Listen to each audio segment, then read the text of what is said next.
Commander Elena Vasquez never expected to stand among the greatest leaders in the galaxy.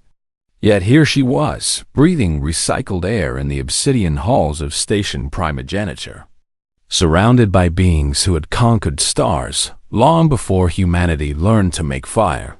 She was nobody special, just a translator and diplomatic attaché assigned to the human delegation at the last moment, when the original representative fell ill.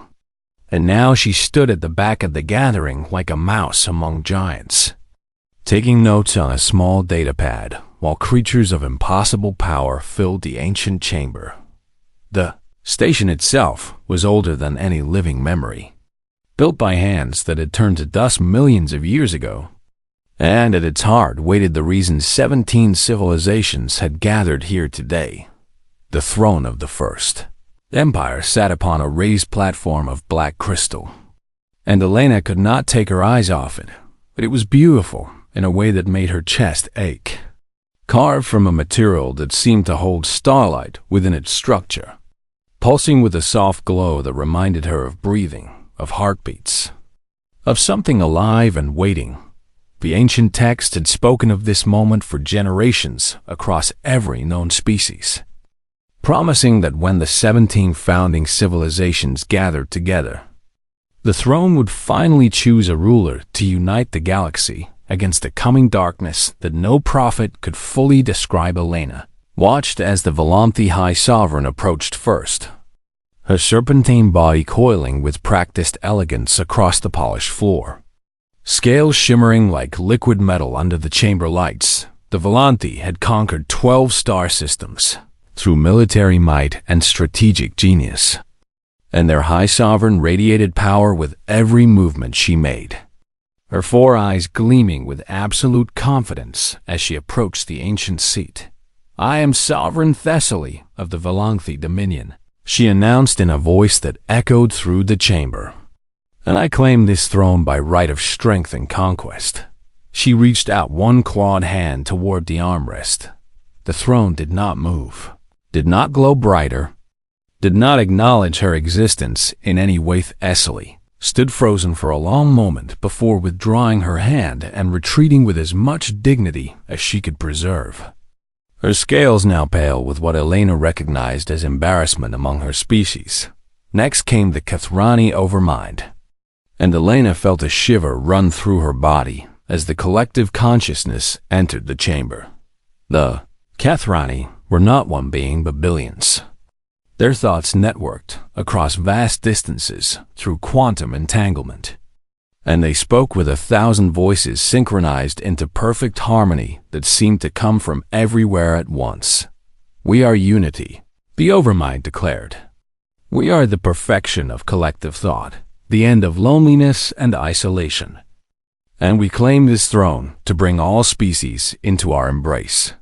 The throne remained still as stone. The Kathrani fell silent, their synchronized voices breaking into confused murmurs before they too retreated from the platform one by one. The mightiest beings in the known galaxy stepped forward to present their claim Adreeth, philosopher whose crystalline body had lived for 700,000 years, approached with the wisdom of ages in his faceted eyes, speaking of enlightenment and transcendence. But the throne ignored him. The Machine King of the Synthery Collective rolled forward on treads of living metal, his consciousness uploaded and copied across 10,000 server worlds, immortal and calculating, promising perfect logic and eternal order. But the throne remained unmoved. A psychic hive mother of the Meridian Swarm floated toward the platform surrounded by a cloud of her children, offering the throne connection to billions of minds singing in biological harmony. But the ancient seat gave no response. Elena watched them all from her position at the back of the human delegation. Invisible and unremarkable among these titans of galactic civilization, the human ambassador stood near the front with the other leaders. But everyone knew humanity was only here as a formality, a courtesy extended to the newest spacefaring species in the coalition. Humans had been traveling between stars for less than 3 centuries, mere infants compared to civilizations that measured their histories in millions of years. Nobody expected the throne to respond to humanity, and nobody had even suggested that the human delegation put forward a candidate. Elena was grateful for this because it meant she could simply observe and record, fulfilling her duties without drawing any attention to herself. But as she watched leader after leader approach the throne and fail, she began to notice something strange. The throne was not simply ignoring these powerful beings. It was not merely inactive or dormant. There was something in the way the light pulsed through its crystalline structure, something in the patterns that moved beneath its surface. That seemed almost like sadness. Elena leaned forward slightly, squinting at the ancient relic from across the chamber, and she saw what no one else seemed to notice. There was a fracture running along the side of the throne, so fine it was almost invisible, and through this hairline crack, light seeped slowly outward like blood from a wound, like tears from an eye that had been weeping for 3 million years. She made a note on her datapad, then looked around to see if anyone else had observed this detail. The other delegates were too focused on politics and power, arguing among themselves about why the throne had rejected their champions, debating whether the ancient texts had been misinterpreted, accusing each other of sabotage or hidden interference. No one was looking at the throne itself anymore. No one was asking what the throne might be feeling. The conclave organizers called for recess after the 17th and final founding. Species had presented their candidate and failed, announcing that discussions would resume the following day after consultations and deliberations. The great leaders began to file out of the chamber, their entourages following behind them in rivers of colorful robes and gleaming armor and floating technological wonders. Elena lingered as the human delegation departed, pretending to adjust something on her datapad while her eyes remained fixed on the throne. The chamber slowly emptied until only maintenance drones and security systems remained active. And still Elena stood watching the ancient seat with its bleeding light and its patient silence. She did not understand why she felt so drawn to it, why she could not simply walk away and return to her quarters like everyone else. But she knew one thing with absolute certainty as she finally turned to leave. The throne was not waiting for a ruler, it was waiting for someone to notice its pain. Elena could not sleep that night in her small quarters aboard the station, tossing and turning in her narrow bed while images of the bleeding throne filled her mind, like water filling a vessel. Every time she closed her eyes, she saw that hairline fracture weeping light, and she heard something that might have been a voice or might have been her imagination whispering words she could not quite understand. Finally, she gave up on rest and pulled on her diplomatic uniform, checking the time display on her wall and seeing that several hours remained before the conclave would resume. The corridors of station primogeniture were quiet at this hour, lit by the soft glow of ancient systems that had been running without interruption for millions of years.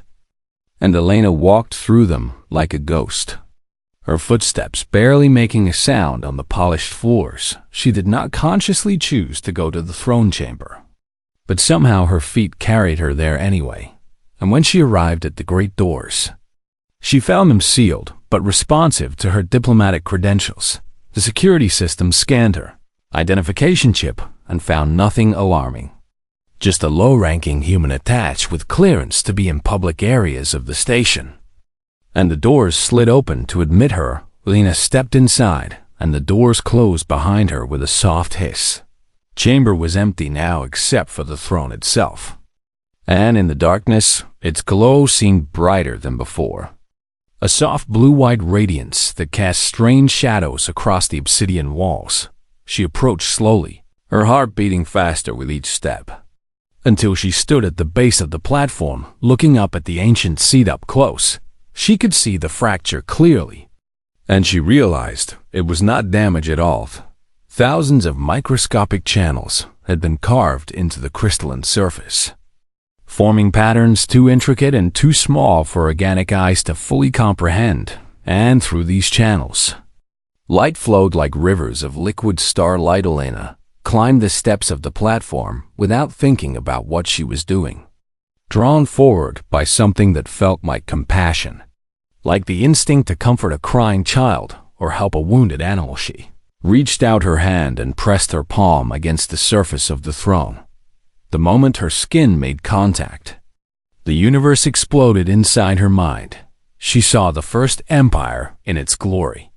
Beings of pure thought and light who had existed when the galaxy was young, who had seeded life on countless worlds and watched with joy as it grew and evolved and reached for the stars.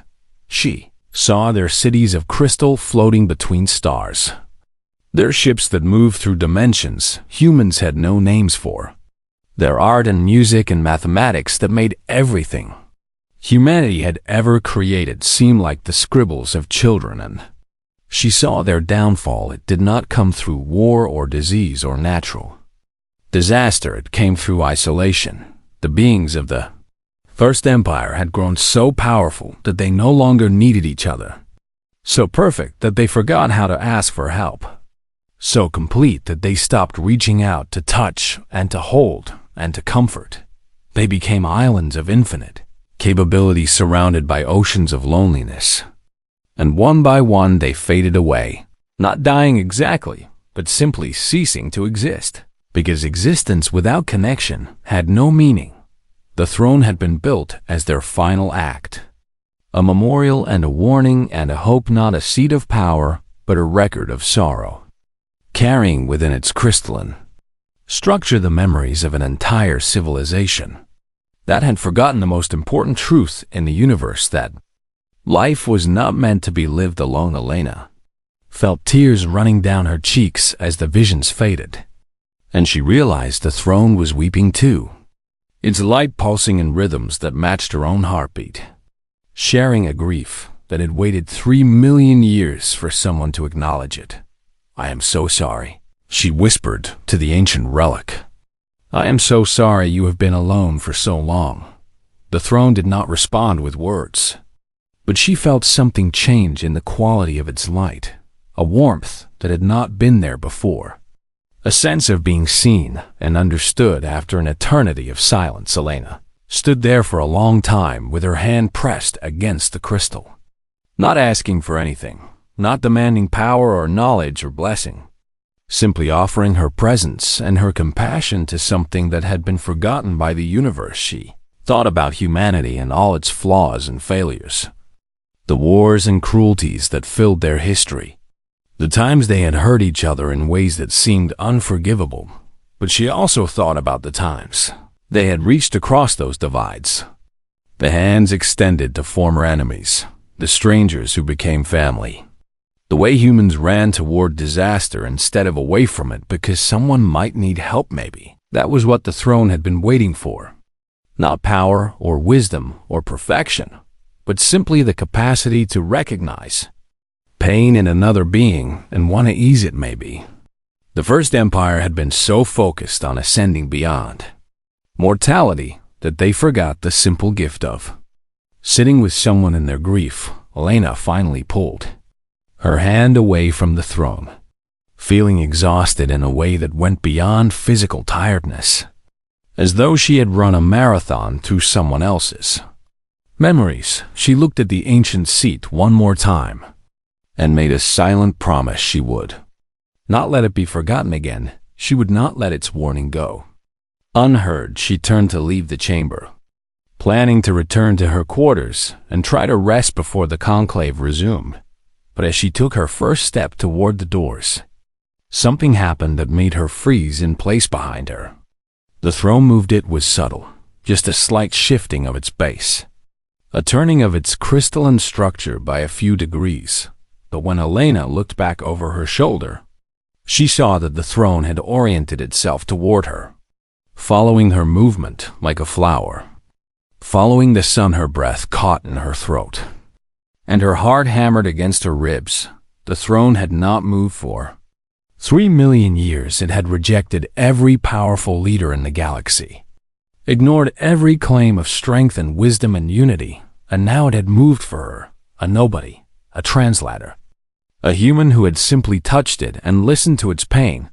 The chamber's ambient sensors began screaming alerts, filling the air with sounds and lights that would wake every delegate on the station. Elena stood frozen in place as footsteps thundered in the corridors outside, knowing that everything was about to change, knowing that she had just become the center of something she did not understand.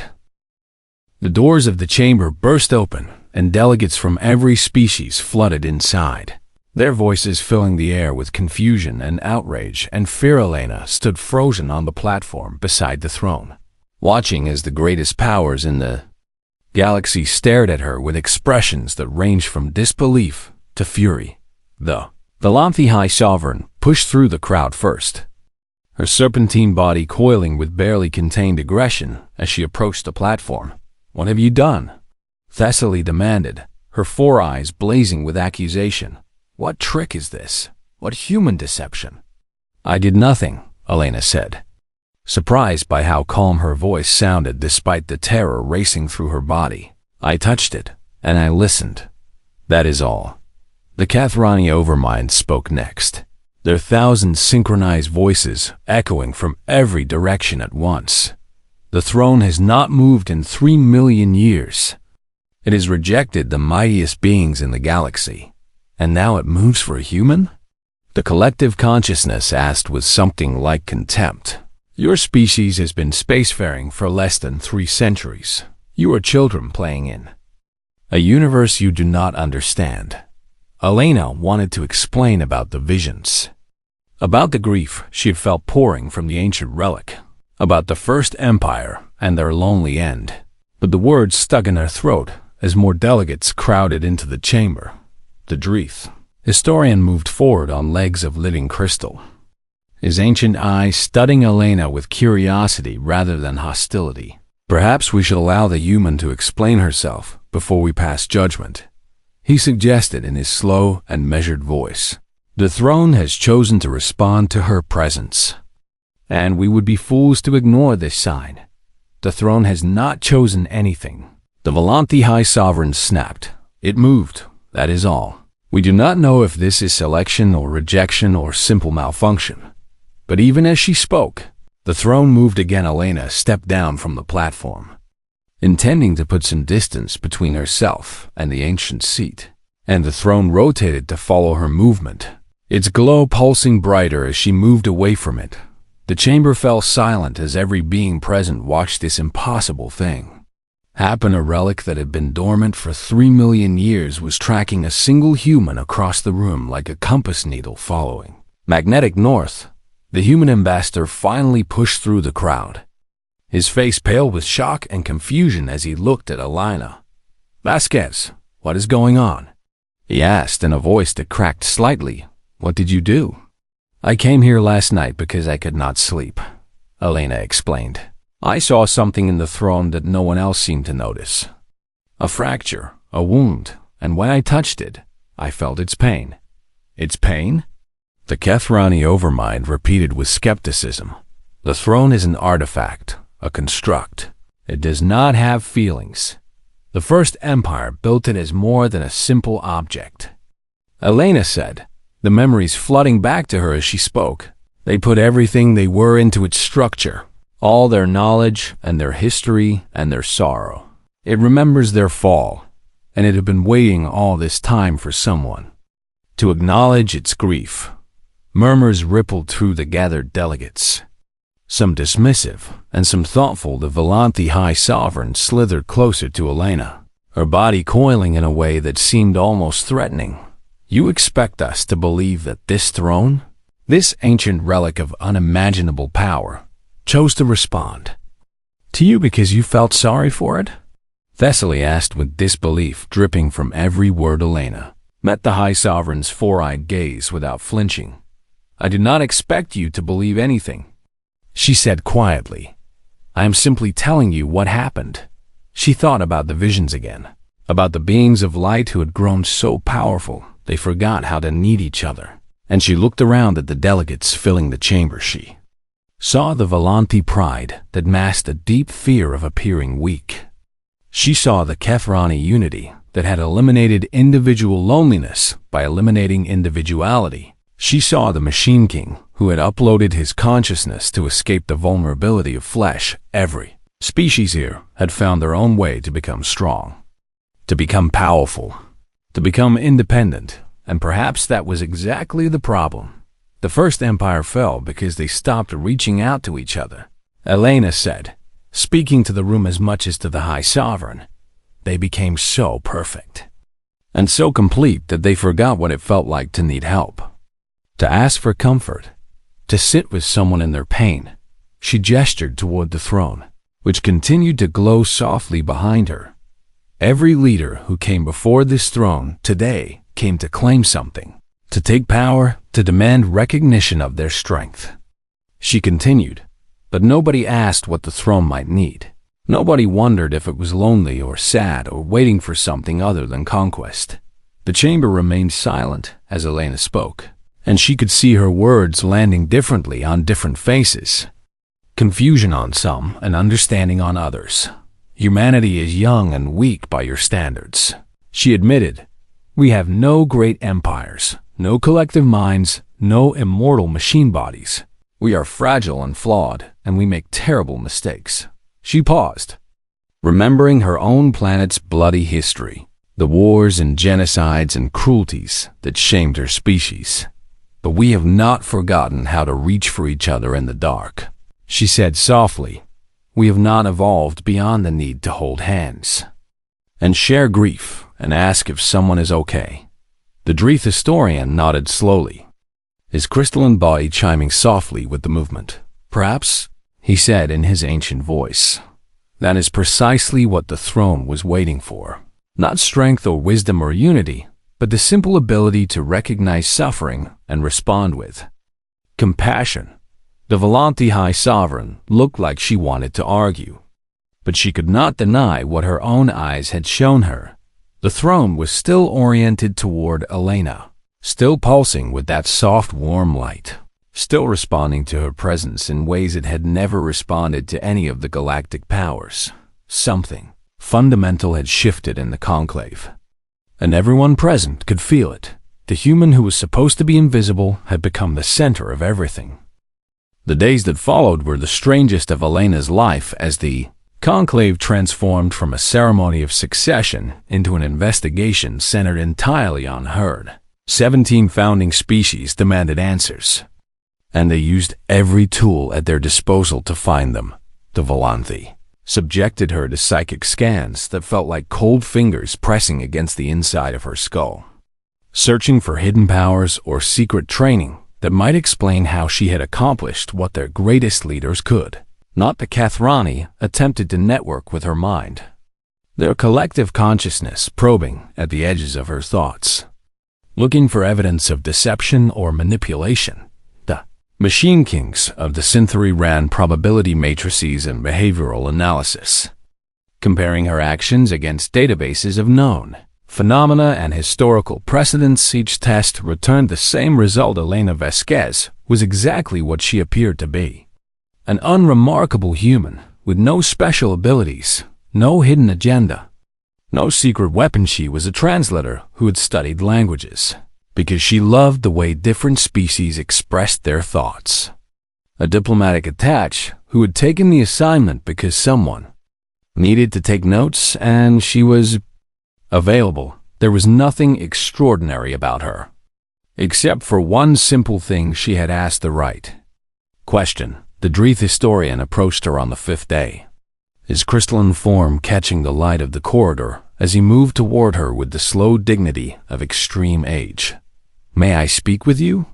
he asked in his chiming voice, and Elena nodded, grateful for a conversation that did not involve probes or analysis. They walked together through the station's observation deck, looking out at the stars that filled the void in every direction. "I have lived for 700,000 years," the Dreith said slowly, "and in all that time, I have seen empires rise and fall. I have watched species evolve from primitive creatures to galactic powers. I have witnessed miracles and horrors beyond counting. Elena listened silently, sensing that he had something important to share. But I have never seen what I saw in that chamber, he continued. The throne has been dormant since before my species achieved consciousness. It is mentioned in texts so old that even their languages have been dead for millions of years. And yet it moved for you. He paused, his faceted eyes reflecting the starlight. I confess that I came to this conclave expecting to claim the throne for myself. He admitted, I believed that my age and wisdom made me the natural choice. That surely the first empire would recognize a kindred spirit in one who had lived so long.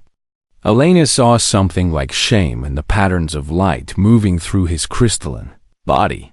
But you made me realize something I have forgotten in all my centuries of existence, he said. I had grown so focused on accumulating knowledge and extending my life that I stopped asking why. I stopped wondering about the experiences of others. I stopped reaching out simply to connect.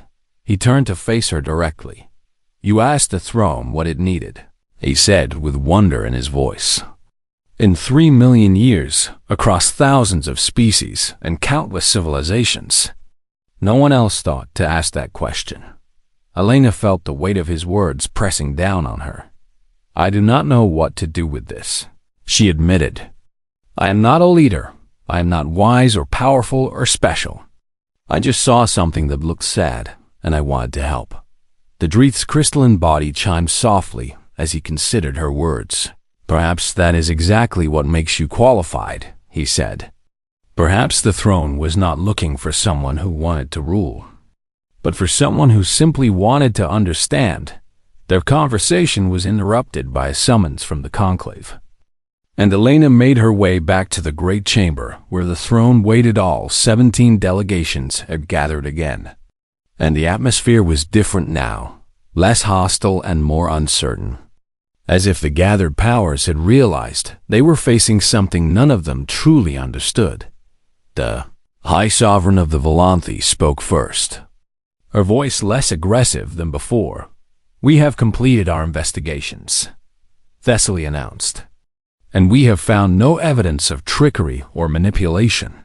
The human appears to be exactly what she claims. She paused, her 4 eyes studying Elena with something that might have been respect. The throne continues to respond only to her presence, the High Sovereign continued. And so we must ask the question that has been avoided until now. She gestured toward the ancient seat. Will you claim it? Thessaly asked. Will you sit upon the throne of the First Empire and rule? Every eye in the chamber turned to Elena, and she felt the weight of 17 civilizations pressing down upon her shoulders. She looked at the throne, still glowing softly, still pulsing with that rhythm that matched her own heartbeat. And she felt its attention upon her like a warm and patient presence. She thought about power and responsibility, about what it would mean to rule the galaxy, about the armies and fleets and resources that would be hers to command. And she knew with absolute certainty what her answer had to be. No, she said. The chamber erupted in chaos as delegates shouted over each other, some accusing her of cowardice and others demanding explanations. Elena raised her voice above the noise. I will not claim it, because that is not what it wants, she said firmly. Silence fell as her words sank in. The First Empire did not fall because they lacked a ruler, she continued. They fell because they stopped asking questions. They stopped wondering. They stopped reaching out to each other in genuine curiosity and compassion. She turned to face the throne directly, speaking to it as much as to the gathered delegates. Every species here came to claim power, she said. I came because I was curious why you look so sad. The throne's glow intensified, and Elena felt something shifting in the air, something ancient and powerful beginning to awaken. You do not want a ruler, she said to the ancient relic. You want someone to finally ask what you need. So I am asking. She stepped closer to the platform. feeling the warmth of the throne's light on her face. "What do you need?" And for the first time in 3 million years, the throne of the First Empire answered. The voice of the throne was not sound, but meaning, pressed directly into every mind present like words, written in light upon the surface of consciousness. Lina felt it wash over her like a wave, and she knew that every being in the chamber was experiencing the same thing, hearing the same ancient message that had waited 3 million years to be delivered. "We built ourselves into this vessel when we knew our time was ending." The throne's meaning resonated through the chamber, not as a seat of power, but as a memory. A warning, a hope. Images flooded through Elena's mind again, and she sensed them flooding through every mind present. The glory of the First Empire, and the creeping loneliness that had destroyed it. "We saw the darkness coming." The throne continued. "Not an enemy, but an entropy. A forgetting that moves between stars and erases the bonds between peoples. We watched it take our neighbors and our friends and finally ourselves." The gathered delegates stood frozen as the ancient voice filled them with understanding. "We could not fight this darkness with weapons or shields or armies." The meaning pressed onward, for it fed upon isolation, upon the belief that each being must stand alone, upon the pride that prevents one from reaching out to another. Elena felt tears on her cheeks as the throne's grief became her own.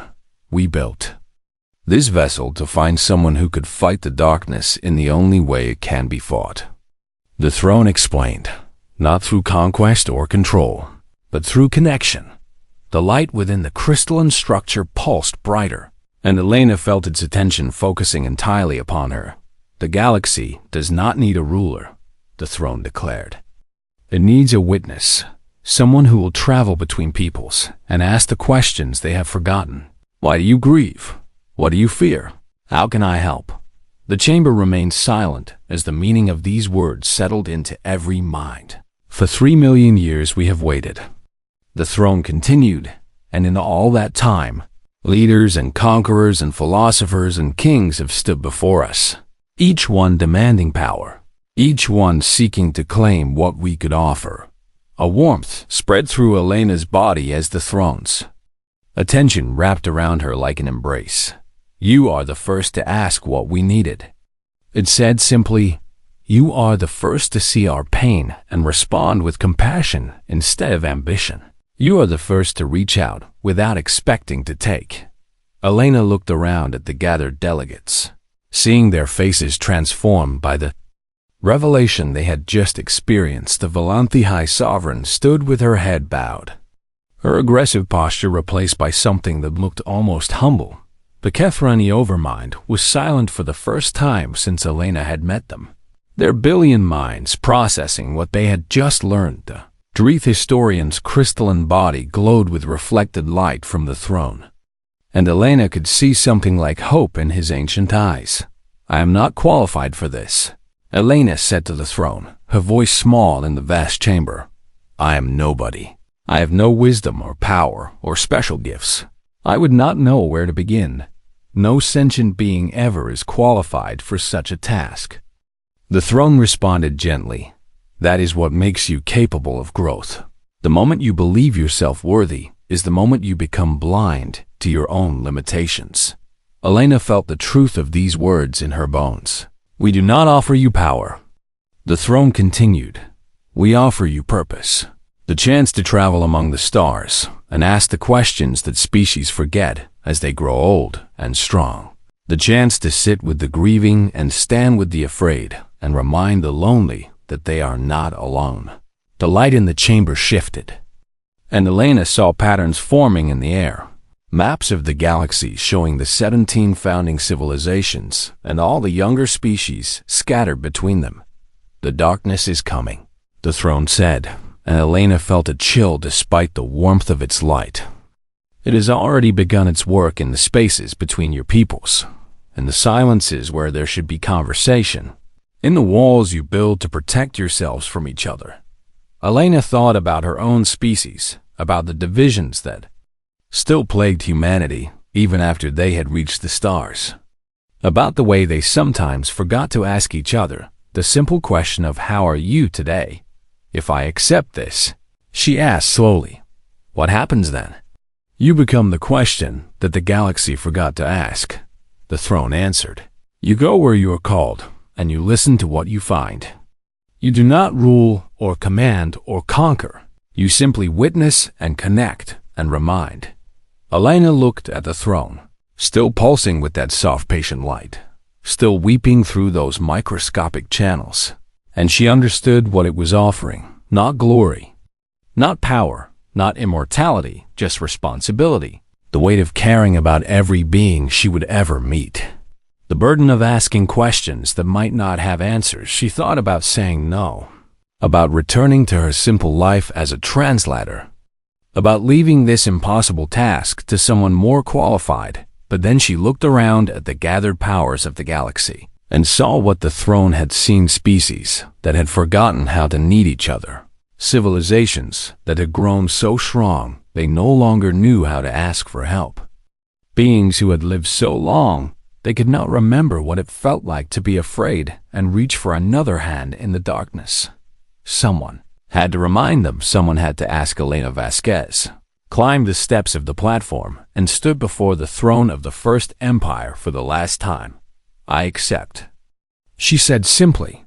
The throne's light blazed bright enough to fill the entire chamber, and Elena felt something ancient and vast flowing into her.